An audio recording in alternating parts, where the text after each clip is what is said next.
बोलो भारत माता की, भारत माता की।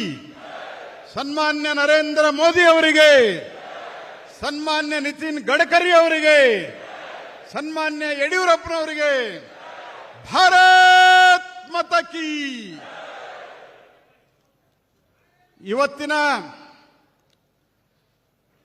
ಶರಾವತಿ ನದಿಯ ಈ ಬ್ರಿಡ್ಜ್ನ ಅಂಬಲಗೋಡು ಕಳಸವಳ್ಳಿ ಬ್ರಿಡ್ಜ್ನ ಉದ್ಘಾಟನೆ ಸಮಾರಂಭದಲ್ಲಿ ವೇದಿಕೆ ಮೇಲಿರುವಂತಹ ನಮ್ಮೆಲ್ಲರ ನೆಚ್ಚಿನ ನಾಯಕರು, ಭಾರತೀಯ ಜನತಾ ಪಾರ್ಟಿಯ ಹಿಂದಿನ ಅಧ್ಯಕ್ಷರು, ನರೇಂದ್ರ ಮೋದಿ ಅವರ ಮಾರ್ಗದರ್ಶನದಲ್ಲಿ ಈ ದೇಶದಲ್ಲಿ ಒಂದು ಬಹುದೊಡ್ಡ ರಸ್ತೆ ಕ್ರಾಂತಿಯನ್ನು ನಿರ್ಮಾಣ ಮಾಡಿ ಇವತ್ತು ಅವರು ಗಡಕರಿಯಾಗಿ ಉಳಿದಿಲ್ಲ, ಅವರು ರೋಡ್ ಕರಿಯಾಗಿ ಉಳಿದಿದ್ದಾರೆ ಅನ್ನುವಂತಹ ಮಾತನ್ನ ಅಂತ ಯಾರನ್ನಾದರೂ ದೇಶದೊಳಗ ಮುಂದಿನ ತಲೆ ತಲಾಂತರವರೆಗೆ ಕರೆದ್ರೆ ಅದು ಸನ್ಮಾನ್ಯ ನಿತಿನ್ ಗಡ್ಕರಿ ಅವರು ಅನ್ನುವಂಥದ್ದನ್ನ ನಾವು ನೆನಪಿಟ್ಟುಕೊಳ್ಬೇಕಾಗ್ತದೆ ಸ್ನೇಹಿತರೆ. ಹಿರಿಯರಾದಂತಹ BS ಯಡಿಯೂರಪ್ಪನವರೇ ಹಾಗೂ ಇವತ್ತಿನ ಈ ಕಾರ್ಯಕ್ರಮದಲ್ಲಿ ಅತ್ಯಂತ ಉತ್ಸಾಹದಿಂದ ಭಾಗವಹಿಸಿರುವಂತಹ ರಾಜ್ಯದ ಅತ್ಯಂತ ಹಿರಿಯ ರಾಜಕಾರಣಿಯಾದಂತಹ ಶ್ರೀ ಕಾಗೋಡು ತಿಮ್ಮಪ್ಪನವರೇ ಮತ್ತು ಈ ಬ್ರಿಡ್ಜ್ ಆಗುವವರೆಗೆ ಬಹಳ ದೊಡ್ಡ ಪ್ರಮಾಣದಲ್ಲಿ ಫಾಲೋ ಅಪ್ ಮಾಡಿ ಬೆನ್ನತ್ತಿ ಕೆಲಸ ಆಗುವಂತೆ ನೋಡಿಕೊಂಡಿರುವಂತಹ ಶ್ರೀ BY ರಾಘವೇಂದ್ರ ಅವರೇ ಈ ಭಾಗದ ಲೋಕಸಭಾ ಸದಸ್ಯರು. ಒಂದಂತೂ ಹೇಳ್ತೀನಿ, ರಾಘವೇಂದ್ರನಷ್ಟು ಫಾಲೋ ಅಪ್ ಯಾರಾದರೂ ಮಾಡಿದ್ರೆ ಆ ಮಂತ್ರಾಲಯದ ರಾಘವೇಂದ್ರನ ಒಲಿದು ಬಿಡ್ತಾನೆ. ಆ ರೀತಿ ಫಾಲೋ ಅಪ್ ಅನ್ನ ರಾಘವೇಂದ್ರ ಅವರು ಮಾಡ್ತಾರೆ. ಮತ್ತು ಯಡಿಯೂರಪ್ಪನವರಿಗೆ ಹೋಲಿಸಿದ್ರೆ गडकरी साहब ये राघवेंद्र है ना, येडियूरप्पा जी को कंपेयर करते हैं तो बहुत शांत स्वभाव का व्यक्ति है। बहुत ही एकदम कभी भी एकदम शांत रहते हैं। तो ऐसे श्री राघवेंद्र जी राज्यದ ಅಧ್ಯಕ್ಷರಾದಂತಹ ಕ್ರಿಯಾಶೀಲ ಅಧ್ಯಕ್ಷರಾದಂತಹ ಶ್ರೀ BY ವಿಜೇಂದ್ರ ಅವರೇ,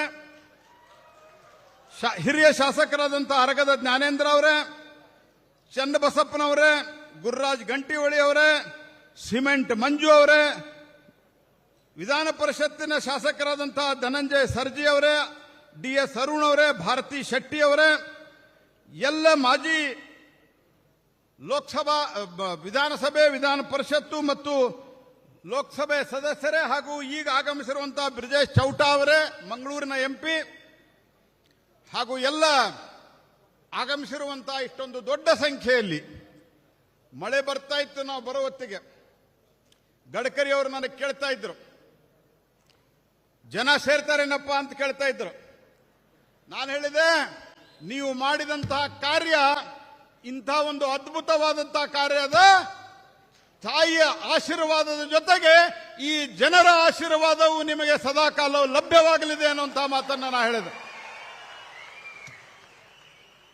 ಸ್ನೇಹಿತರೆ, ಈ ದೇಶದ ಇತಿಹಾಸದೊಳಗ ಒಂದು 25-30 ಸಾವಿರ ಜನ, गडकरी साहब 25,000 से 30,000 लोगों के लिए एक छोटा सा सड़क, एक छोटा सा रास्ता, वो तो जब इसके लिए एक बहुत बड़ा ब्रिज बनाना था, आपने इसको नेशनल हाईवे कन्वर्ट करा दिया. इससे मैजिक और क्या हो सकता है? तो नेशनल हाईवे कन्वर्ट करके, क्योंकि अगर ये स्टेट हाईवे है, स्थानीय सड़क है, तो आप इतना बड़ा ब्रिज नहीं बना सकते थे. इसलिए आपने ಇದನ್ನು ಒಂದು ಸನ್ಮಾನ್ಯ ಗಡ್ಕರಿ ಅವರು ಮೊದಲೊಂದು ಸಾಮಾನ್ಯ ರಸ್ತೆ ಇದ್ದದ್ದನ್ನ ರಾಷ್ಟ್ರೀಯ ಹೆದ್ದಾರಿಯನ್ನಾಗಿ ಪರಿವರ್ತಿಸಿ 473 ಕೋಟಿ ರೂಪಾಯಿಯ ಒಂದು ಈ ಬ್ರಿಡ್ಜ್ ಅನ್ನು ಅವರು ನಿರ್ಮಾಣ ಮಾಡಿದ್ದಾರೆ. ಸ್ನೇಹಿತರೆ, ಮತ್ತು ನಮ್ಮ ಪ್ರಧಾನಮಂತ್ರಿಗಳ ಒಂದು ನಿರ್ದೇಶನ ಇದೆ ನಮ್ಮೆಲ್ಲರಿಗೂ.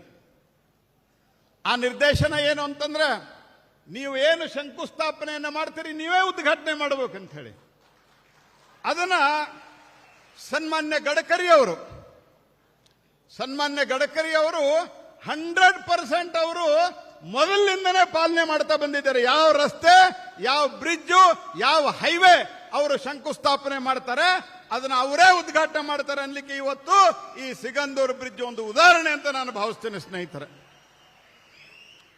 ಹಾಗಾಗಿ ಇದು ಬಹಳ ವರ್ಷಗಳ ಕಾಲ 1942ರಲ್ಲಿ ಮೈಸೂರು ಮಹಾರಾಜರ ಹಿರೇಭಾಸ್ಕರ ಅಣೆಕಟ್ಟು ನಿರ್ಮಿಸಿದ ನಂತರ 1964ರಲ್ಲಿ ಇದರ ಎತ್ತರವನ್ನು 1819 ಅಡಿಗೆ ಎತ್ತರಿಸಿದಾಗಿನಿಂದ ಇದರ ಸಮಸ್ಯೆ ಬಹಳ ಜಾಸ್ತಿ ಶುರುವಾಯಿತು. ಹಾಗಾಗಿ ದೊಡ್ಡ ಪ್ರಮಾಣದ ಜಲವಿದ್ಯುತ್ ಇಲ್ಲಿ ಉತ್ಪಾದನೆ ಆಗ್ತಾ ಇದ್ರು. 65% ವಿದ್ಯುತ್ ಜಲವಿದ್ಯುತ್ ಕರ್ನಾಟಕದಲ್ಲೇ ವಿದ್ಯುತ್ ಉತ್ಪಾದನೆ ಆಗ್ತಾ ಇದ್ರು ಸಹಿತ ಇಲ್ಲಿಂದ ಜನರಿಗೆ ಹೋಗೋದು ತೊಂದರೆ ಆಗ್ತಾ ಇತ್ತು. ಅನೇಕ ಸರ್ತಿ 110 kilometre 110 kilometre people use to cover sir. ಇವತ್ತು ತಮ್ಮ ಆಶೀರ್ವಾದದಿಂದ 30-40 ಕಿಲೋಮೀಟರ್ ಮ್ಯಾಕ್ಸಿಮಮ್ ದೂರ ಆಗ್ತದೆ. ಎಲ್ಲವೂ ಸೇರಿ ಎಂಥದ್ದೇ ದೂರದ ಹಳ್ಳಿಗಿರಲಿ and it will cover just in half an hour sir. People are really indebted to you. ಜೋರಾಗಿ ನಾನು ತಮಗೆ ವಿನಂತಿ ಮಾಡ್ತೇನೆ, ಸನ್ಮಾನ್ಯ ಗಡ್ಕರಿ ಅವರಿಗೆ ಜೋರಾಗಿ ಎದ್ದು ನಿಂತು ಒಂದು ಸರ್ತೆ ಚಪ್ಪಾಳೆಯನ್ನು ತಟ್ಟಬೇಕು ನೀವು ಅನ್ನುವಂತಹ ವಿನಂತಿಯನ್ನು ಮಾಡ್ತೇನೆ. ಸ್ಟ್ಯಾಂಡಿಂಗ್ ಓವೇಷನ್, ಜೋರಾದ ಚಪ್ಪಾಳೆ.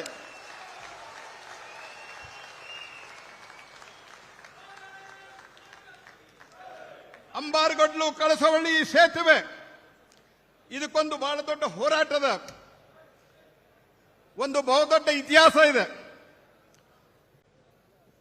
ನನಗೆ ಹೆಸರು ಸರಿ ನೆನಪಿಲ್ಲ, ರಾಘವೇಂದ್ರ ಹೇಳ್ಬೇಕು, ಪರಮೇಶ್ವರ್ ಅಂತ ಒಬ್ಬರು ಇದ್ದಿರಲಿಲ್ಲ, ಅವರು ಹೋರಾಟ ಶುರು ಮಾಡಿದ್ರು. ಅದಾದ ನಂತರ ನಮ್ಮ ರಾಘವೇಂದ್ರ ಅವರ ಇದರಲ್ಲಿ ನಿಮಗೆ ಒಂದು ನಮಸ್ಕಾರ. ಅದಾದ ನಂತರ ನಮ್ಮ ಇಲ್ಲಿಯ ಸ್ಥಳೀಯ ಹುಡುಗ ಒಬ್ಬವ ನಮ್ಮ ರಾಘವೇಂದ್ರ ಯಡಿಯೂರಪ್ಪನವರ ಬಹಳ ಆಪ್ತನೇ ಹೌದವನು, ಪ್ರಸನ್ನ ಅಂತ ಹೇಳಿ, ಅವನು ಈ ಹೋರಾಟ ಸಮಿತಿಯ ಅಧ್ಯಕ್ಷತೆ ವಹಿಸಿದ. ನನಗೆ ಗೊತ್ತಿಲ್ಲ, ನಾನು 17-18ರಲ್ಲಿ ಇಲ್ಲಿ ಬಂದಾಗ ನನಗೆ ಅಲ್ಲಿ ಆ ಕಡೆ ಕರ್ಕೊಂಡು ಹೋದ್ರೊಂದು ಊರಿಗೆ, ಅಲ್ಲಿ ಸಿಗಿಸಾಕಿಸ್ಬಿಟ್ರು. ನೋಡ್ರಿ ಜನ ದಿವಸ ಹೆಂಗ್ ಮಾಡ್ತಾರ ಅಂತ ಹೇಳಿ, ನಿಮ್ಗೆ ಗೊತ್ತಾಗ್ಲಿ ಅಂತ ಹೇಳಿ. ಸೊ ಅದಾದ ನಂತರ ರಾಘವೇಂದ್ರ ಅವರು ಉಪಚುನಾವಣೆಯಲ್ಲಿ ಮತ್ತೊಮ್ಮೆ MP ಆದ ನಂತರ ಯಡಿಯೂರಪ್ಪನವರು ರಾಘವೇಂದ್ರ ಅವರು ಸತತವಾಗಿ ಫಾಲೋ ಅಪ್ ಮಾಡಿದ್ರು. ಈ ಪ್ರಸನ್ನ ಅನೇಕ ಸತಿ ಆತನೂ ಡೆಲ್ಲಿಗೆ ಬಂದ. ಯಾಕಂದ್ರೆ ರಾಘವೇಂದ್ರ ಏನ್ ಮಾಡ್ತಾ ಇದ್ರು, ತಾವು ಮೊದಲು ಒತ್ತಾಯ ಮಾಡ್ತಾ ಇದ್ರು, ಆಮೇಲೆ ಈ ಡೆಲಿಗೇಷನ್ ಕಳಿಸ್ತಾ ಇದ್ರು. ಹಾಗಾಗಿ ಇವರ ಎಲ್ಲರ ಒಟ್ಟ ಹೋರಾಟದ ಪರಿಣಾಮ ಅವತ್ತು ಒಂದು ಸರ್ತೆ ಸಿಕ್ಕಾಕೊಂಡಾಗ ನನ್ನ ಜೊತೆಗೆ ದಿವಂಗತ ಭಾನುಪ್ರಕಾಶ್ ಅವರು ನನ್ನ ಜೊತೆಗೆ ಪ್ರಯಾಣ ಮಾಡ್ತಾ ಇದ್ರು. ಭಾನುಪ್ರಕಾಶ್ ಅವರು ಹೇಳಿದ್ರು, ನಿಮಗೆ ಇವತ್ತು ಕಷ್ಟದ ಅನುಭವ ಆಗಿದೆ, ನೀವು ಸ್ವಲ್ಪ ಈ ಪ್ರಯತ್ನಕ್ಕೆ ಕೈ ಜೋಡಿಸ್ರಿ ಅಂತ ಹೇಳಿ. ಹಾಗಾಗಿ ಮಾಡಿದ್ದು ಸನ್ಮಾನ್ಯ ಗಡ್ಕರಿ ಅವರು, ಬೆನ್ನತ್ತಿದ್ದು ರಾಘವೇಂದ್ರ ಅವರು, ಇಲ್ಲಿಯ ಜನ ಹೋರಾಟ ಸಮಿತಿಯವರು. ಆದರೆ ಇಷ್ಟು ದೊಡ್ಡ ಸಂಖ್ಯೆಯಲ್ಲಿ ಜನರಿಗೆ ಸಹಾಯ ಆಗಿದೆ. ಇವರೆಲ್ಲರಿಗೂ ನಾನು ಕೃತಜ್ಞತೆಯನ್ನು ಅರ್ಪಿಸ್ತೀನಿ. ಇವತ್ತು ಭಾನುಪ್ರಕಾಶ್ ಅವರು ನಮ್ಮ ಮಧ್ಯೆ ಇಲ್ಲ, ಅವರಿಗೆ ನಾನು ಶ್ರದ್ಧಾಂಜಲಿಯನ್ನು ಅರ್ಪಿಸ್ತೇನೆ. ಯಾಕಂದ್ರೆ ಅವರು ಇದರ ಬಗ್ಗೆ ಹಲವಾರು ಬಾರಿ ನನಗೆ ನೆನಪನ್ನ ಮಾಡಿದ್ರು. ಹಾಗಾಗಿ ಸ್ನೇಹಿತರೆ, ರಾಘವೇಂದ್ರ ಅವರು ನಾನು ಹೇಳಿದ್ನಲ್ಲ, ಯಾವುದೇ ಕೆಲಸ ಇರಲಿ ಬಹಳ ದೊಡ್ಡ ರೀತಿಯಲ್ಲಿ ಬಹಳ ಹಿಂದೆ ಬೆನ್ನತ್ತಿ ಒಂದು ಸ್ವಲ್ಪ ಹಾಸ್ಯಮಯವಾಗಿದ್ರೆ ಬೇತಾಳ ಬೆನ್ನತ್ತಿದಂಗೆ ಬೆನ್ನ ಹತ್ತಿ ಕೆಲಸವನ್ನ ಮಾಡಿಸ್ತಾರೆ. ಬೆನ್ನು ಬಿಡದ ಬೇತಾಳ ಅಂತಾರಲ್ಲ, ಆ ರೀತಿ ಕೆಲಸವನ್ನ ಮಾಡಿಸ್ತಾರೆ. ಹಾಗಾಗಿ ಈ ಕೆಲಸ ಆಗಿದೆ. ಅವರಿಗೆ ನಾನು ಅಭಿನಂದನೆಯನ್ನು ಸಲ್ಲಿಸ್ತೀನಿ. ಮೊದಲು SFCಯಲ್ಲಿ ರಿಜೆಕ್ಟ್ ಆಗಿತ್ತದು, ಕೇವಲ ಇಷ್ಟು ಕಮ್ಮಿ ಜನಸಂಖ್ಯೆಗೆ ಯಾಕೆ ಮಾಡುದು ಅಂತ ಹೇಳಿದ್ರು. ಆದರೆ ಗಡ್ಕರಿ ಅವರು ಎಲ್ಲ ಆಫೀಸರ್ಗಳನ್ನು, ಬ್ಯೂರೋಕ್ರಾಟಿಕ್ ಎಲ್ಲ ನಿರ್ಣಯಗಳನ್ನ ಓವರ್ಟೇಕ್ ಮಾಡಿ ಅವರು ಈ ಬ್ರಿಡ್ಜ್ಗೆ ಅಪ್ರೂವಲ್ ಅನ್ನು ಕೊಟ್ಟು ಶಂಕುಸ್ಥಾಪನೆಯನ್ನ ಮಾಡಿ ಇವತ್ತು ಉದ್ಘಾಟನೆಯನ್ನ ಮಾಡ್ತಾ ಇದ್ದಾರೆ.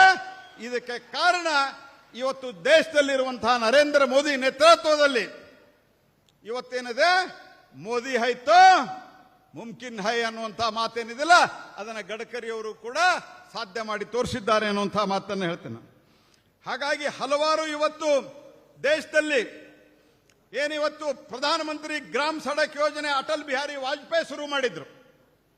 ಈ ಅಟಲ್ ಬಿಹಾರಿ ವಾಜಪೇಯಿ ಅವರಿಗೆ ಈ ಪ್ರಧಾನಮಂತ್ರಿ ಗ್ರಾಮ್ ಸಡಕ್ ಯೋಜನೆಯ ಸಂಪೂರ್ಣ ಚಿತ್ರವನ್ನು ಡಿಸೈನ್ ಅನ್ನು ಕೊಟ್ಟಂತವರು ಸನ್ಮಾನ್ಯ ಗಡ್ಕರಿ ಅವರು ಅನ್ನುವಂಥದ್ದನ್ನು ನಾವು ಮರಿಬಾರದು. ದೇಶದ ಹಳ್ಳಿಗಳಿಗೆ ರಾಜ್ಯ ಸರ್ಕಾರಗಳ ಮೇಲೆ ಬಿಡಬಾರದು. ದೇಶದ ಹಳ್ಳಿಗಳ ರಸ್ತೆ ಸುಧಾರಣೆ ಆಗಬೇಕು. ದೇಶದಲ್ಲಿ ವಿದ್ಯುತ್ ಉತ್ಪಾದನೆ ಸರಿಯಾಗಿ ಹಳ್ಳಿಗಳಿಗೆ ವಿದ್ಯುತ್ ಕೊಡಬೇಕು. ಈ ರೀತಿಯಾದಂತಹ ಒಂದು ಕಲ್ಪನೆ ಕೊಟ್ಟು ಪ್ರಧಾನಮಂತ್ರಿ ಗ್ರಾಮ್ ಸಡಕ್ ಯೋಜನೆಯ ಇವತ್ತು ರೂವಾರಿ ಅಟಲ್ ಬಿಹಾರಿ ವಾಜಪೇಯಿ ಆದರೆ ಅವತ್ತಿನ ಕಾಲದಲ್ಲಿ 90ರ 98ರ 99ರ ದಶಕದಲ್ಲಿ ಅದರ ಹಿಂದಿನ ರೂವಾರಿ ಸನ್ಮಾನ್ಯ ಗಡ್ಕರಿ ಅವರು ಅನ್ನುವಂಥದ್ದನ್ನು ನಾವು ನೆನಬೇಕಾಗ್ತದೆ ಸ್ನೇಹಿತರೆ. ಹಾಗಾಗಿ ಹಲವಾರು ಪ್ರಥಮಗಳನ್ನ ಸನ್ಮಾನ್ಯ ಗಡ್ಕರಿ ಅವರು ನಿರ್ಮಾಣ ಮಾಡಿದ್ದಾರೆ. ಈ ದೇಶದೊಳಗ ನಮ್ಮ ಸರ್ಕಾರ ಬರೋಕ್ಕಿಂತ ಮೊದಲು 96,000 ಕಿಲೋಮೀಟರ್ ನ್ಯಾಷನಲ್ ಹೈವೇ ಇತ್ತು. ಇವತ್ತು ಆ 96,000ದಲ್ಲಿ 6 ವರ್ಷದ ಅಟಲ್ ಬಿಹಾರಿ ವಾಜಪೇಯಿ ಸರ್ಕಾರದಲ್ಲಿ 30,000 ಕಿಲೋಮೀಟರ್ ಆಗಿತ್ತು. 36,000 ಕಿಲೋಮೀಟರ್. ಇದನ್ನ UPA ಸರ್ಕಾರ ಅಫಿಡವಿಟ್ ಸಲ್ಲಿಸಿದ ಸುಪ್ರೀಂ ಕೋರ್ಟ್ನಲ್ಲಿ.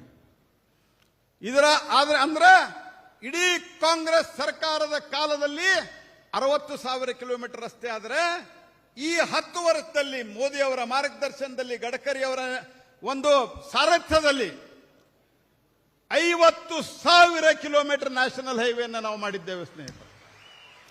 ಕರ್ನಾಟಕದಲ್ಲಿ ಮೊದಲು 6,200 ಕಿಲೋಮೀಟರ್ ನ್ಯಾಷನಲ್ ಹೈವೇ ಇದ್ರೆ ಗಡ್ಕರಿ ಅವರು ಬಂದ ನಂತರ 9,600 ಕಿಲೋಮೀಟರ್ ನ್ಯಾಷನಲ್ ಹೈವೇ ಕೇವಲ ಕರ್ನಾಟಕದಲ್ಲಿ ಮಾತ್ರ ಆಗಿದೆ ಅನ್ನುವಂತಹ ಸಂಗತಿಯನ್ನು ನಾವು ಮರೆಯೋದಿಲ್ಲ ಸ್ನೇಹಿತರೆ. ಹಾಗಾಗಿ ಭಾರತ್ ಮಾಲಾ ಇರಬಹುದು, ಭಾರತ್ ಮಾಲಾದಲ್ಲಿ ಬಹಳ ದೊಡ್ಡ ಪ್ರಮಾಣದಲ್ಲಿ ಕರ್ನಾಟಕಕ್ಕೆ ಕೊಡುಗೆಯನ್ನು ಕೊಟ್ಟಿದ್ದಾರೆ. ಅದೇ ರೀತಿ ದೆಹಲಿ ಮೀರ 96 ಕಿಲೋಮೀಟರ್ ಎಕ್ಸ್ಪ್ರೆಸ್ ಹೈವೇ ಘೋಷಣೆ ಮಾಡಿಬಿಟ್ಟು ಹೋಗಿದ್ರು ಹಿಂದಿನವರು. ಆದರೆ ಸನ್ಮಾನ್ಯ ಗಡ್ಕರಿ ಅವರು ಅದನ್ನ ಎಕ್ಸಿಕ್ಯೂಟ್ ಮಾಡಿದ್ರು. ಈ ರೀತಿ ಹಲವಾರು ಸಂಗತಿಗಳನ್ನ ಅವರು ಮಾಡಿ ಇವತ್ತು ದೇಶದಲ್ಲಿ ಪೋರ್ಟ್ನಿಂದ ಹೈವೇಗೆ, ಹೈವೇದಿಂದ ಏರ್ಪೋರ್ಟ್ಗೆ, ಏರ್ಪೋರ್ಟ್ನಿಂದ ರೈಲಿಗೆ ಈ ರೀತಿ ಒಂದು ಸಂಚಾರ ಕ್ರಾಂತಿಯನ್ನ ಮಾಡ್ತಾ ಇರುವಂತಹವರು ಸನ್ಮಾನ್ಯ ಗಡ್ಕರಿ ಅವರು. ಬಹಳ ದೊಡ್ಡ ಪ್ರಮಾಣದಲ್ಲಿ ಇವತ್ತು ಎಲ್ಲ ಇನ್ಫ್ರಾಸ್ಟ್ರಕ್ಚರ್ದಲ್ಲಿ ಇವತ್ತು ಅದು ರೈಲ್ವೆ ಇರಬಹುದು.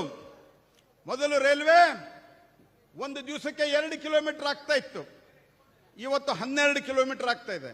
ಮೊದಲು ಹೈವೇ 7-8 ಕಿಲೋಮೀಟರ್ ಆಗ್ತಾ ಇತ್ತು, ಇವತ್ತು 34 ಕಿಲೋಮೀಟರ್ ನಾವನ್ನ ಮಾಡುವಂತ ಒಂದು ತೀರ್ಮಾನವನ್ನ ಕೈಕೊಂಡು ಆ ರೀತಿ ಶುರುವಾಗಿದೆ. ಒಂದು ಗುರಿಯನ್ನೇ ಸನ್ಮಾನ್ಯ ಪ್ರಧಾನಮಂತ್ರಿಗಳು ಕೊಟ್ಟಿದ್ದಾರೆ. 2047ಕ್ಕೆ 100 ಕಿಲೋಮೀಟರ್ ಪರ್ ಡೇ ರಸ್ತೆ ಮಾಡುವಂತಹ ಗುರಿಯನ್ನು ಕೊಟ್ಟು ಅದಕ್ಕೆ 100 ಲಕ್ಷ ಕೋಟಿ ರೂಪಾಯಿಯನ್ನ ಸನ್ಮಾನ್ಯ ಗಡ್ಕರಿ ಅವರ ನೇತೃತ್ವದಲ್ಲಿ ನಾವು ವ್ಯಯಿಸ್ತಾ ಇದ್ದೇವೆ. ಹಾಗಾಗಿ ಇನ್ನೂ ಅನೇಕ ಯೋಜನೆಗಳು ಬರಲಿದ್ದಾವೆ. ಭಾರತ ವಿಕಸಿತ ಭಾರತ ಆಗಲಿದೆ.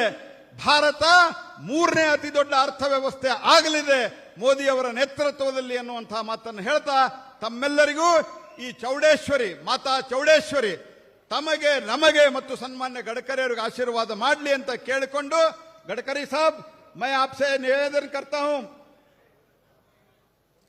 मैं एक निवेदन करता हूं साहब, इस ब्रिज का नाम माता चौड़ेश्वरी ब्रिज ऐसे रखना, ये मेरा आपको निवेदन है, क्योंकि राघवेंद्र जी भी डिमांड किया था, तो इसलिए आप इसको अनाउंस करना, ये मेरे इस विश्वास के साथ मैं आपको फिर एक बार धन्यवाद अर्पित करता हूं और राघवेंद्र और येडियुरप्पा जी को धन्यवाद अर्पित करते हुए सभी जो बैठे हुए हैं हमारे ಜನಪ್ರತಿನಿಧಿ ಅವರೆಲ್ಲರಿಗೂ ಅಭಿನಂದನೆ ಸಲ್ಲಿಸ್ತಾ ತಮ್ಮೆಲ್ಲರ ಹೋರಾಟಕ್ಕೆ ಸಂದ ಜಯ ಅನ್ನುವಂತಹ ಮಾತನ್ನು ಹೇಳ್ತಾ ತಾಯಿ ಚೌಡೇಶ್ವರಿಗೆ ನಮಿಸಿ ನನ್ನ ಮಾತನ್ನು ಮುಕ್ತಾಯಗೊಳಿಸ್ತೇನೆ. ನಮಸ್ಕಾರ.